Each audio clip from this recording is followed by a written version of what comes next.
Hello, patrons. What's up? This is Keaton Weiss here with Justin Van Voris, my co-host of the Dissident Film Club, filmmaker himself, and he just informed me that he is now officially a contributor at Screen Rant, which is a famous movie blog type site, as well as The Take, which is a great YouTube channel where he's written a video piece about Friends, and he's also working on one about Seinfeld right now. So, Justin, it's great to be in the presence of such greatness. Yeah, it's very nice that I've taken the time out to do this. Yeah, it's very kind of me to be here. Um, It's a pleasure for you to have me. right, exactly. Pleasure and a privilege. So we're going to talk about something that we kind of, we did an episode of the Film Club on Sacha Baron Cohen a few months ago before we knew that there was going to be another Borat movie. And so it made sense to review Borat as a Patreon exclusive podcast. We had to talk about it somehow, but it would seem redundant to do it on the main feed. So we're going to talk about Borat, subsequent movie film, which came out October 23rd, deliberately right before the November election, obviously. It was by design that it came out this close to election day. It was also shot very hastily, edited very hastily in order to get out into the public in time. And so, what did you think? I think it's like I don't really find the more recent Sacha Baron Cohen um films or television shows that funny anymore. I find that they've kind of transformed into kind of documents of how awful or almost like exposés on how awful like people are in this country that we didn't know about. And just because in recent years it's gotten a lot more scarier that some of these types of people like exist in this country. So I think that as you know, it's appropriate it came out around Halloween because I think as a horror film it works very, very well. In terms of a comedy, there are a few things that I kind of chuckled out loud at. I think the thing that I think the biggest laugh in the movie, I think honestly didn't really have to do with him. It was the 1990s Disney animated version of Trump Oh and yeah, Melania. Melania. I thought that was hilarious. But in terms of like the comedy stuff, I mean, some of it's more gross out than my style, particularly the scene at the debutante ball. But overall, I would say it was okay. It was pretty good. Yeah, I feel the same way. I didn't love it that much. The plot of the movie is, of course, that Borat, in order to save his reputation in Kazakhstan and avoid execution, is sent on a mission to deliver a prized monkey to Vice President Pence. But then, as it turns out, his daughter, 15-year-old daughter, sneaks into the monkey cage, eats the monkey en route, and then his mission becomes to give his daughter as a prize to Mike Pence. And then that kind of fails about halfway through the movie, and then Rudy Giuliani becomes the target, and we'll talk about the Giuliani scene later.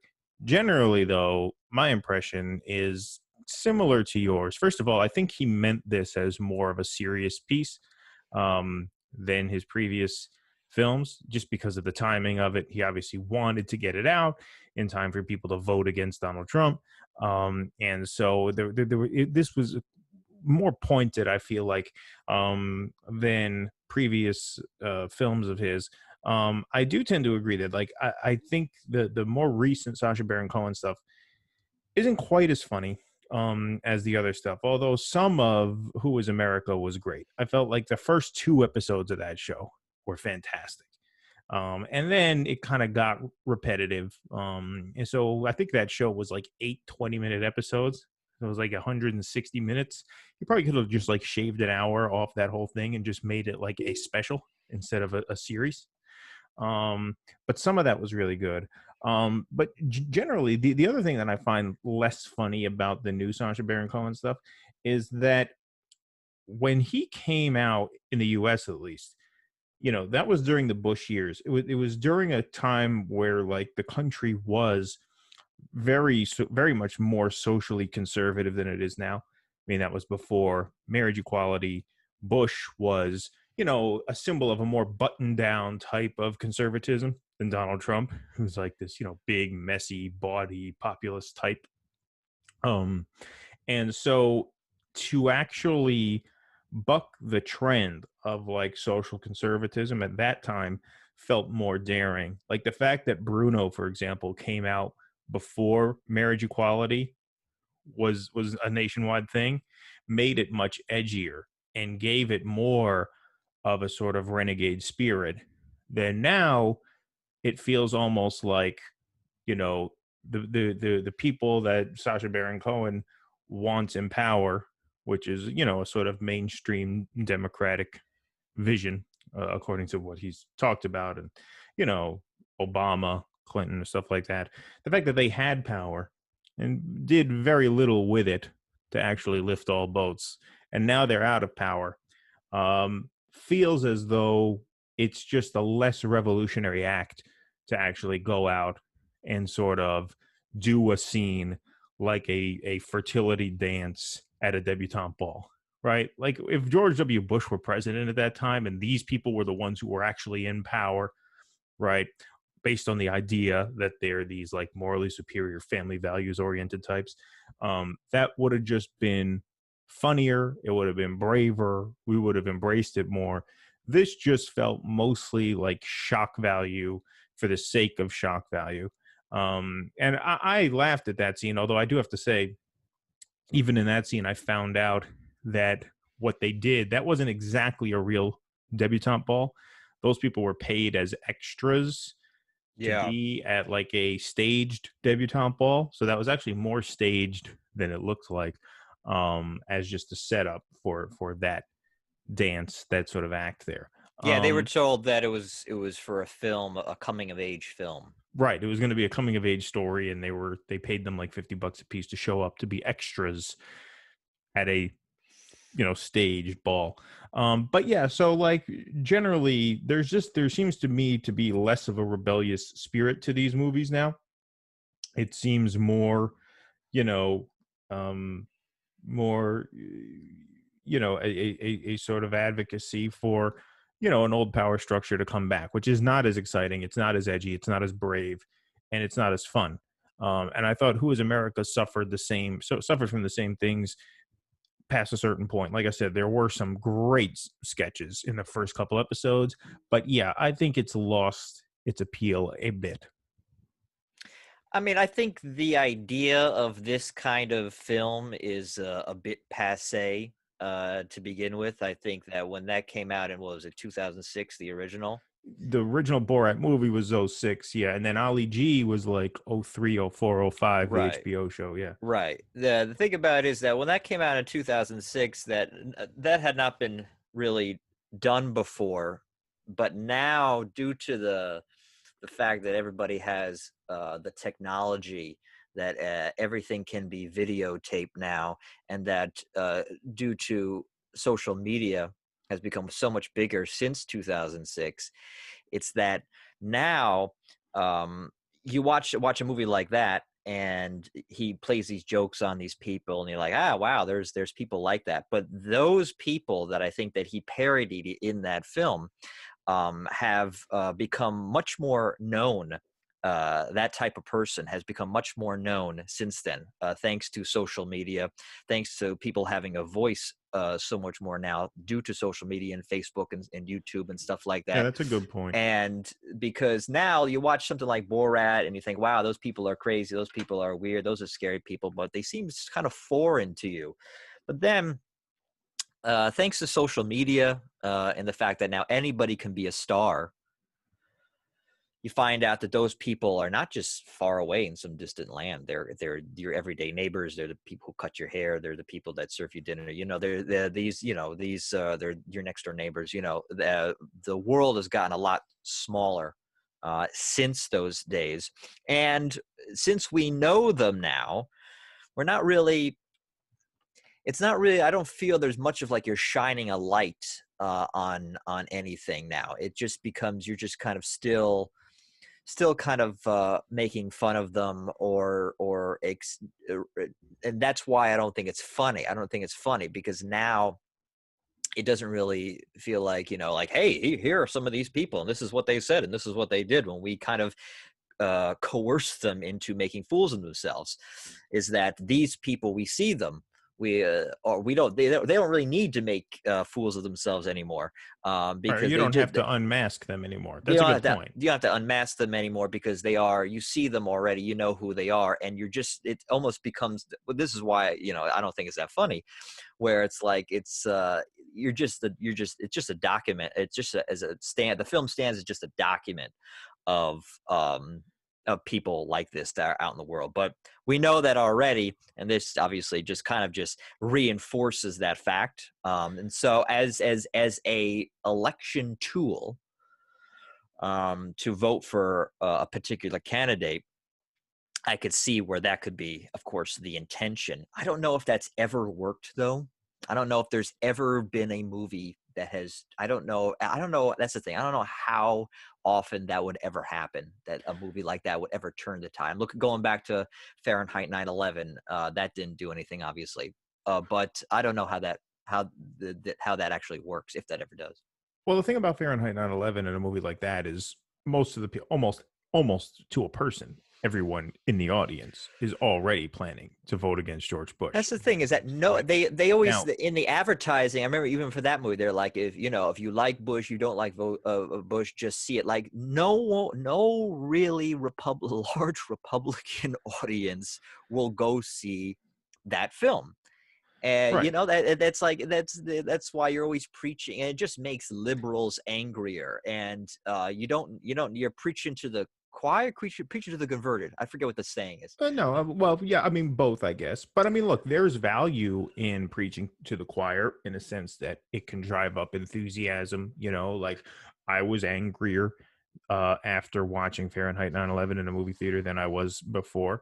And so, were I not a teenager at that time, who didn't really like talking to people on the phone, like if I were my age now and I saw that, I'd have probably phone banked for John Kerry more Hmm. than I did before. So there's value in that. But I think beyond that, I mean, as like a persuasive thing, not that this is going to change anybody's votes or anything like that, but like Borat, because it's a comedy, right? Because there's value in it that transcends whatever like political message it's trying to send. I think it is more possible that a movie like this could be politically more effective, since there are reasons for like Republicans to watch it. Like a few of our conservative friends, I'm sure, were eager to watch this. I don't know if they did or how Yes, much they liked it. You're they more in thought touch. they thought they was pretty good. Okay, well there you go. So you're more in touch with our mutual friends now than I am. I don't really talk to many people anymore. But yeah, so and the other thing that Borat has as a major weapon is that it's very anti-PC. And a lot of Yeah, conservatives right, bitch about how liberals are too PC. And right, so yeah, this cuts right through that, right? You can't say this is some ultra woke PC liberal who's afraid to offend people, because that's not. Borat exists primarily to offend people. And so I think that makes it a bit more potent. And Um, can I just say that dichotomy of conservatives being against politically correct, I think kind of just goes against who naturally conservatives are. Because, well, I mean, when I hear conservative, I think, oh, you shouldn't say those things. We don't talk like that. But then yeah, no, they're it's so it is the opposite. they're so angry about, well, why can't a white person call a black person the N-word? That's the whole thing, which, by the way, are real conversations I've heard, Yeah. and from conservatives. And so that's, it's just really this really weird dichotomy. I don't get it. Well, I think a lot of it is a response to what they felt was a very hegemonic, top-down sort of cultural Marxism, as they call it, Could you during explain that word, hegemonic? meaning just like a dominant, unchallengeable view, right? Okay. Like you would say that there's a certain like capitalist hegemony in the United States because you're not allowed to question the virtues of capitalism. You can't call yourself a communist and be accepted Yeah. in American society, right? So there, you might want to use that in one of your publications. Now that you're this esteemed writer, you may want to Heg- expand your vocabulary a little bit. hegemony. Hegemony, Hegemony. yeah, and the adjective form will be hegemonic, right? So The, anyway, I to write that think down. you're right. Call me when you're stumped, and Yeah. for 10% cut of whatever you make is it right. I'll proofread, I'll edit.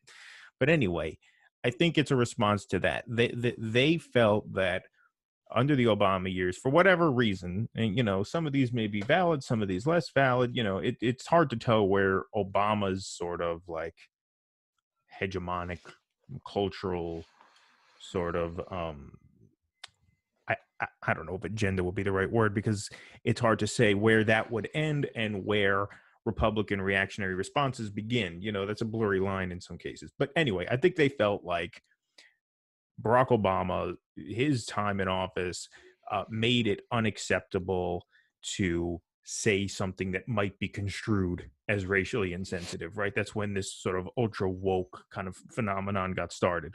And so I think a lot of it is a response to that. And then some of it is just that, like, yeah, they just don't understand why, of course, a white person can't say the N word Mm-hmm. the way a black person can. I mean, that's pretty. I mean, I think that's fairly obvious. Yeah. Um, yeah, I don't think that's a tough thing to explain to a person.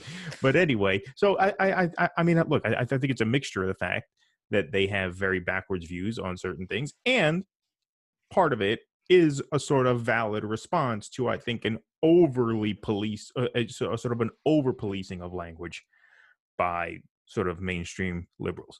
But Borat cuts through all of that.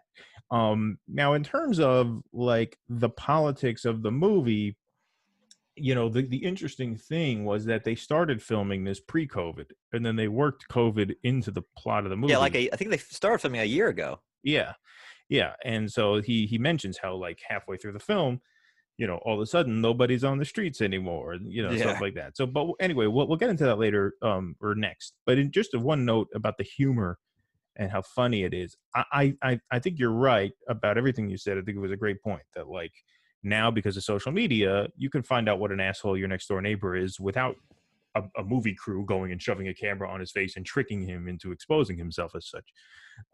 So I think that's a good point. But I still think, and I wish there was more of this in the movie, because Sacha Baron Cohen to me is like in the tradition of these old school kind of like just great once in a lifetime comic talents like Charlie Chaplin, the Marx Brothers, Peter Sellers. He's just such a quirky comic mind that even when he's not doing the outrageous stuff or the prank stuff, like just some of his simple stuff is so good. Like when he's FaceTiming the guy, like when the guy's teaching him how to use the phone and he's showing him the FaceTime feature and the guy's standing behind the desk and Yeah. then he sees him in the phone. He says, "Oh, hello, I'm talking to the man." And then this guy starts, he's like, "No, hold on, I'm talking to him." He doesn't Yeah. understand that Right. the Yeah. guy's in the phone. That stuff is just really good. I wish there was more of that, because Borat sort of combines this like very small humor and Mm-hmm. very almost innocent humor with this very broad, vulgar humor and like this biting satire. So I thought like there could have been even more of that in there, just because that was like like that was one of my favorite scenes in the movie. I also do like how he got the guy to help him nail his daughter back in the box. Remember when she Yeah. tries to escape Yeah. from the box and he's like, no, put it down. He actually enlists the help of this guy to nail the box shut. We like didn't ask any questions. But yeah, so generally I do think you're right. I do think it was less funny for all those reasons. But in terms of like the politics of it, I think, he invades CPAC in a KKK getup and then changes into this Donald Trump outfit. So he did do some pretty intense stuff. And now the big question mark is, of course, the Giuliani thing. Yeah, and the question is, was Giuliani caught red-handed fondling himself in front of his daughter, who posed as a reporter? Oh, is that the controversy? Well, I think that's one of them. I mean, what do you think? Do you think he was doing it? I see. To me, I it was no, inconclusive. To no, me, I I did couldn't prove it. no, You can't prove it. I did not pick up on that at all. I know I know the moment that you're talking about, but Well, we don't. It's not a spoiler thing. I mean, it's major news. yeah, So it's the controversy is whether he stuck his hand down his pants and started fondling himself, trying to have some sort of sexual relationship with Borat's, quote unquote daughter, who was the reporter who was interviewing him. And he I claims that he was taking off his microphone because yeah, his microphone was inside his shirt. that's what it looked And like to me. yeah, it looked like to me that could have very well been what he was doing. I had no idea that there was this controversy about filing himself. Now that when I saw that, Really? well, no, I didn't see it. I don't really follow the news, Okay. but I when I saw that scene, and maybe this is also because maybe you and I know what that looks like because we've dealt with those types of microphones before. But I know exactly what you're talking about, and that was not controversial at all to me. I just assume it has something to do with his mic. I didn't even take a glance. I didn't even think of that. That's no, I didn't. So I didn't even know I didn't even know that's a thing. Oh, really? Because that was like the main controversy of the movie. Yeah. Was Rudy Giuliani trying to, seduce this woman?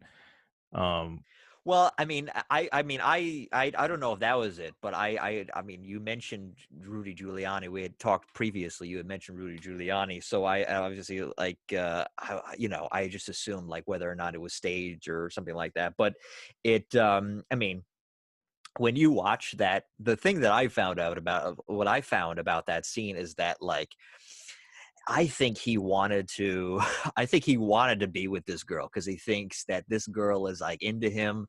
He's probably thinking this girl's into me. Maybe I can get with this girl. And he's being very warm with her, yeah, that's the thing. Like, and that's what I thought it was. Like, oh, they're trying to get him to maybe, want to sleep with this girl. And I thought, oh yeah, that's what it looks like. But no, I had no idea that there was anything with the filing. That looked exactly like fixing your mic. yeah, I mean, I think you're right in that both things could be true. Like, yeah, they definitely create a situation where, like, she was being very, very like flirtatious with him, obviously trying to goad him into making a move on her, like she's putting her Yeah. hand on his leg and, drinking, hard liquor there, and she's heaping praise upon him and he's, Yeah. giving it back and stuff like that. Um, Sasha Baron Cohen's claim is that he was being inappropriate in that way in that very moment on the bed. And but the thing is, he jumps in like, oh shit, sorry, technical difficulty for a moment there, folks. But anyway, he jumps in before it was really it could really be proven. Like, if he had let that scene go another like 10 seconds, then you would have known. Like, if Yeah. he takes his pants off, then obviously there's something there.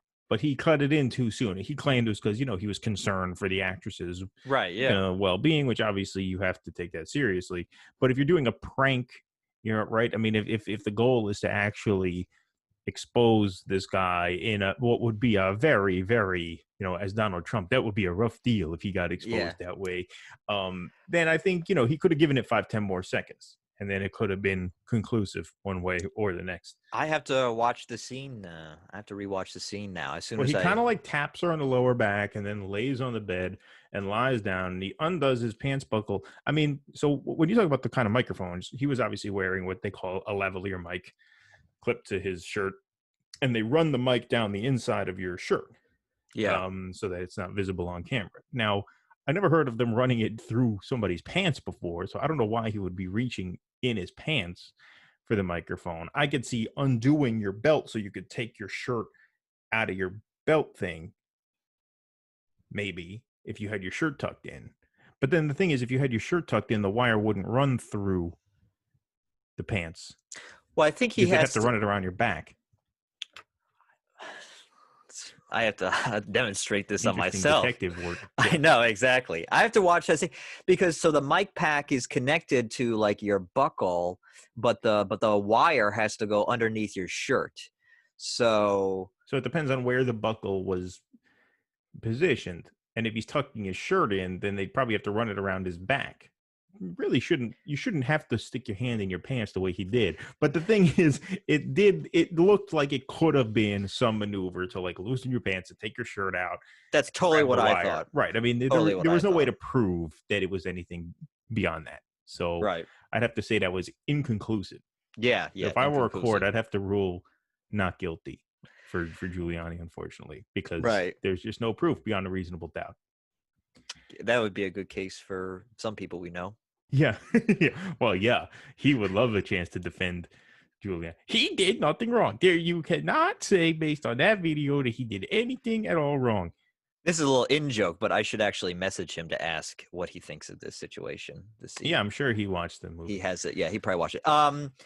Yeah. So, but before we go, I do want to mention that the guys who take him in the once he Oh sees, yeah, yeah, yeah. We should talk about that. first of all, So right when the pandemic starts, he goes to like some guns and ammo store, and he finds this guy who's like stocking up for the end times. And Borat, as Borat, not one of his alternate characters, says, I have no place to stay. Can I stay with you? And these two guys let him stay with them. These like very ultra right wing sort of QAnon Trump supporter types let him stay with them. He lived with them for 5 days and documented some of that in the movie. but first of all, I love that house.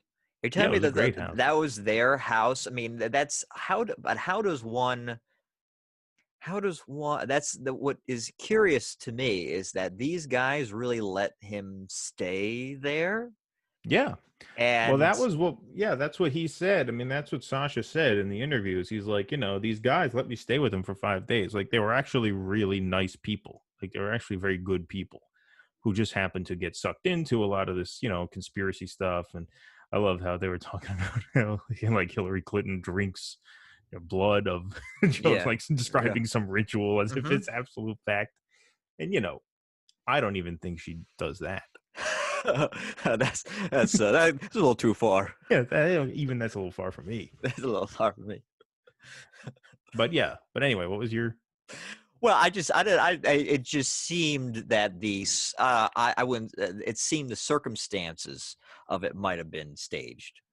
Just because it's a huge leap for like, unless there's like money involved where the producers, because obviously they bring in the camera crew in to say, and that's the thing about all these movies is that these types of movies that there's always that little bit of, of, um, uh, kind of a gray area in terms of like what exactly it states. Like even you mentioned that thing about the guy who locks the daughter into it. At some point, the producer could be like, "Hey, listen, this is just for a movie. We'll give you $20 or whatever. It's not really real." But we don't see that Right. because it's Yeah, all there's a edited out. certain So amount. Yeah, I mean there's it's like reality TV in a sense. I mean, there's got to be a certain amount of staging in every single one of these things, except like if the event itself is billed as this major event, like at the end of Bruno, that was totally real in the minds of the audience who were there. Like they thought they were yeah, coming to see the straight man macho show or whatever the fuck it was. And that's easy to do because you're billing it as an event, right? You're not bringing a camera crew into like a fax machine guy's store, right? Like he sent the faxes back to Kazakhstan. That was yeah, also good, innocent, fun humor, yeah, yeah, right? yeah, He yeah, sends a yeah, fax saying "sup," yeah. Right. Yeah, chilling. chilling. Yeah, Yeah. right. That's good. Um, you know, Honestly, yeah. Sorry, continue. no, no, no. Yeah. So what basically I was gonna say is like, yeah, to a certain extent, like you don't know if it was actually an encounter. Like you don't know if they actually hung out outside a guns and ammo store and just asked every random stranger if he could stay with them at their house. Like they could have had some prearranged thing, where okay, they agreed to let him stay with them, and then they just kind of staged a little improv scene outside the gun shop. I mean, you don't know. We don't know how that worked Yeah. out. And a couple things. He was also taking a lot of risks because when they were filming a lot of this, they filmed some stuff in August. Um, in LA, but a lot of it was filmed at the beginnings of the pandemic, right in the midst, like of course that rally which we had covered on a previous episode. We didn't know that it was for a Borat movie at that time, but there's a lot of scenes that were filmed at the beginning of this where he was not wearing a mask or anything like that. He's close with these people and stuff like that, and even the actress that plays his daughter as well. And so there was a certain amount of risk that was taken Oh yeah, during of course. during the real bad days of this, when they were making this. And But also, don't honestly, forget, I mean, most of the movie wasn't shot in and around New York. I mean, the real bad days of this for New York were March, April, May, and down in like Texas, where a lot of it was shot, wasn't really feeling it as bad back then. right, Like right, their real bad days were later, August, September. right. But I think the most shocking joke, I think, for me is what happens in the movie is that you find out that, and this is of course spoiler, that Borat is the one who brought the virus to the United States, and he's actually the cause of the virus. Right. And they do a little flashback to different scenes of where he's actually spreading it by like going around places and like coughing or something like that, and they cut to a cameo by Tom Hanks in Right, right, right. Australia with a fake digital Australian backdrop, and he's coughing on Tom Hanks. So it's like Yeah. already we're making fun of Yeah, this right. Yeah, that, yeah. that we're already referencing that fact. That was honestly the most shocking joke I felt. That they made a joke that he was No, the just patient zero or whatever they yeah, well, call it. no, not just that. No, I know the Tom Hanks part. I thought Oh, the that Tom Hanks part. Yeah. was the most shocking. Like we're already referencing. We're Like making already fun of the fact that Tom Hanks got the virus. yeah, exactly, and yeah, and stuff like that. That was honest. They were already kind of making light of that. Yeah, yeah. So, I mean, look, if you have a stomach for like certain gross out humor and you want to check it out and you have an Amazon Prime account, it's free. So, I would recommend you check it out for that reason. It's not a movie I would say to spend any real money on. Um, but, it was decent. It was okay. Yes, it was good. It was decent. Oh yeah, the one more thing that I wanted to mention because he goes into a temple disguised as this caricature Yeah. of like every anti-Semite's nightmare about what a Jewish person is with a long nose and a devil horns and a bag full of money and stuff like that. And he interviews these two older Jewish women in the temple, and because Sacha Baron Cohen is a very serious Jew. I mean, I don't know if he's practicing, but I think he wrote his paper on civil rights and Judaism, like his thesis, at Oxford or something like that. And he's obviously a Jewish man himself. They were the only people who he's ever actually informed immediately after filming the scene that it was just a joke and it was just for a movie. Oh. And then it was just kind of funny because what happened was the woman with the white hair died shortly after filming, and like he gave a bunch of money to her funeral to create like a memorial or whatever. But then her estate ended up suing him anyway, despite having done that because he, made light of the Holocaust during that segment. Oh wow. So yeah, interesting. But yeah, he did actually break Because his she own was a rule. survivor. Yeah, yeah, she was a survivor, and he did actually break his own rule by letting them know that it was all in good fun. Yeah. I No. guess immediately after But no, that's filming a it. funny scene because he's upset that because he is pro Holocaust, and he's upset to learn that there are people who think that it didn't happen. Right, because When he he thinks it didn't happen because he right, read and on Facebook that it right, didn't happen. and when he finds out that it did happen, he's very happy. Right, right, right. But so I thought that was humorous. Yes, that was a clever little what do they call it? Twist of sentiment sort of Switcheroo. thing. Yeah, right. Clever little switcheroo. All right, everybody. Well, thank you very much for listening. Patrons, I want to let you guys know that we are going to be doing an election night live stream. That's going to be live on the Due Dissidents Facebook page. Justin, you're welcome to call in if you want to talk a little bit about the returns as they come in that night. Yeah. Russell's going to be on it, I assume. I haven't confirmed that with him, but I assume he's up for it. And then I'm going to have a few other recurring guests. call in to the show if they want, and patrons will be able to call in. So I will put out a special announcement that'll get emailed out directly to patrons um, in the coming days. But you guys will have call in access to that live stream. This is your moment. Right. So if you want to call in and talk about whatever you want as the returns are coming in, we will be there. We're going to start probably between 9 and 9:30 p.m., probably closer to 9:30. The only thing I have to figure out is if Facebook is going to allow the bandwidth to actually go for a few hours straight. If they don't, we'll have to kind of do an hour between 9:30 and 10:30, and then probably again between like 11:30 to whenever we get a good idea of what it's looking like. But we'll do at least one live stream starting at 9:30. And if you and like I said, patrons of any tier will be able to call into that live stream if they choose. So there will be instructions on that coming to your email inbox shortly. And that'll be posted to Patreon as a written post, obviously. So keep an eye out for that. And we will see you on election night. And might do actually one other patron only podcast before then. If not before, it'll be immediately after. So thank you guys very much for your support. It means a lot. Thanks to Justin for taking the time out of his busy schedule. Thank you. All right, everybody. We will see you next time.